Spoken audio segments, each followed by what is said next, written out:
তপ্ত সকালের শুভেচ্ছা বন্ধুরা। তপ্ত দুপুর নয়, এখন সকাল থেকেই এত গরম যে কি বলবো। এই গরমে কিচ্ছু খেতে ইচ্ছা করছে না, তাই সকাল সকাল চলে গেলাম বাড়িতে গাঁদাল পাতা তুলতে। গাঁদাল পাতা পেটের পক্ষে খুবই ভালো।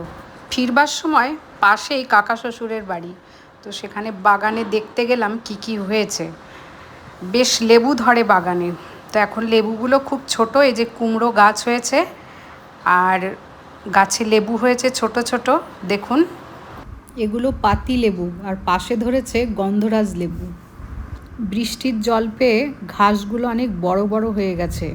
এখানে সাপও মাঝে মাঝে দেখা যায়, তাই একটু ভয়ে ভয়ে এগোচ্ছি। এবছর লেবু খুব একটা বেশি ধরেনি, অন্য বছর আরও বেশি লেবু হয়। দেখুন গন্ধরাজ লেবুটা। এই বাগানেও প্রচুর গাঁদাল পাতা আছে আর বিলাতি পালং শাক গাছ। দুপুরে এই গাঁদাল পাতার বড়া করা হয়েছে আর কলার ছাল বাটা, সজনের শাক আর ঝিঙে, আলু, কাঁচকলা দিয়ে মাছের ঝোল। শেষ পাতে রেখেছি দই আর একটু তরমুজ।